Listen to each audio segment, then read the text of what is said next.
Yeah, welcome back to DXB. Today kicking off a new season in style. There's of course a new year as well. A lot of people are looking to see their dreams come true. How's that resolution getting along at the moment? Is 2025 your year to make a change, be that personally or professionally? Well, more advice coming your way. In fact, our next guests are two great friends who decided to work on addressing the need of making road transport that much more sustainable. How are they doing this? Well, let's find out, shall we, from the people themselves. We've got Salman and Mihai, the founders of Fuse, the Fuse founders, Fuse.ae, with us here. Mihai, I'm going to start with you if you can. Thanks so much indeed for joining us. Give us the pitch. Fuse, let's talk about it. What's the story behind? Well, the story is we saw the need for electrification. We saw that people are trying to get out of this petrol driving, because of course we're getting a lot of fumes. It's not nice to drive in the summer with the top off and get all the fumes from different vehicles. And we think we can make an impact by accelerating the transition to electric. Okay. We're trying to raise awareness that this is a possibility to make the old cars electric in a more so this is faster way. This is a conversion of the car itself, or a conversion of the mindset? I think first the mindset and then the car itself. So you're able to take a combustion engine and convert it into an electric engine? Yes. Interesting. Okay. And we spoke about this earlier, and you guys have changed the Nissan Patrol into an electric vehicle, and it's very popular here in the region. And I just wanted to know more about that, because you said it's more powerful now, and you've taken it, doing bashing and all of that. So can you tell us more about that as well? I mean, it's an interesting one. What we have done is we've taken a Tesla Sport motor, and so we've converted this car into a 600 horsepower vehicle with a good amount of battery life, and we've actually taken the dunes, and it surprisingly performed very, very well. Do you think it's something that let's say Nissan might maybe adapt and take on for future cars as well? We're waiting for that call. I think that's really interesting. It's really cool. And you have that kit that you talked about as well, the electric conversion kit that you've tried and tested in Yemen. Can you tell us more about that as well? Yes. So we've built for Toyota Hilux a kit. Actually, we discussed with an organization, international organization, and they are doing this deployment of solar panels in remote villages in Yemen. And because they have trouble there with getting petrol and high price, they said, we have a surplus of power, let's make transportation also electric. But because electric vehicles are expensive, and to get a pickup truck electric there, it's very costly. They came to us and they said, hey, can you build something that can make their cars electric? And right now it's in testing there.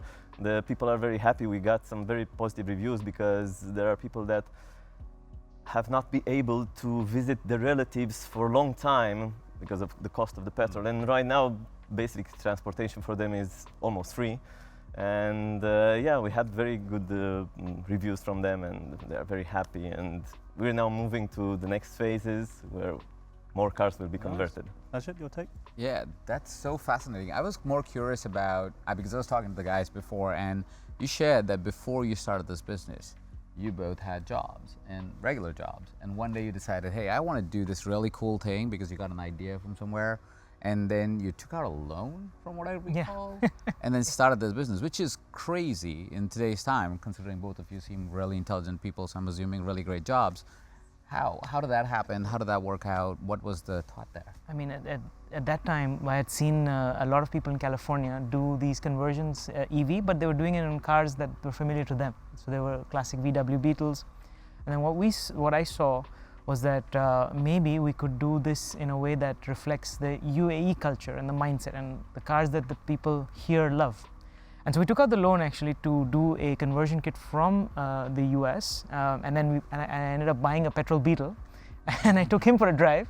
And that, I think at that time he was sold. We were sold on the idea, and then we brought in the conversion kit together, converted it, and then we were off to the races for Fuse. How did you work with the fear? That was my real question, because it must be scary to quit a job and start a business. Well, it is, but it's like when you go bungee jumping and you are there and you have two options. Either you back Take the down leap, yeah. or you, Jump. yeah, hold the heart and jump.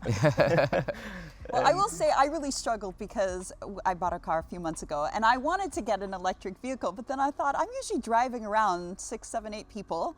So I ended up buying a Nissan Patrol instead, which I feel a lot more positive about it now because, hey, I could convert it into Yeah, an now you EV. have options. So how is it going for you guys? What would you say continues to be your biggest struggle, and what has been your biggest surprise, like pleasantly surprised by? I think when it comes to the challenges, it's not been easy because we're trying to convince a market that has traditionally been quite petrol focused, especially the enthusiast market. So in that sense, the mindset shift is the thing that we're contending with as a business and trying to grow a business and trying to make our living. That's something that, of course, it's not easy, but 2 years in, we are seeing now a lot of people who are very interested in this. So you can see that, okay, slowly but surely, it's going that way, and we're good. It's a good position to be in because we're one of the first movers. And I think the surprise was that I think that when a lot of people said that maybe you should focus on something that's very relevant to here, and then getting this classic Nissan Patrol out really shocked a lot of people. And I think that's kind of the impetus that we needed to go, okay, you know what, this might just become like a huge thing because people love that, and people love performance here as well. So if you give them a combination of the two, I think they're gonna really enjoy it, and I think that's what we're waiting for. Congratulations, guys! Amazing. Well, thank you so much for joining us on today's show, both of you. I think what you're doing is something really good, and it's going to impact the future of automotive cars as well.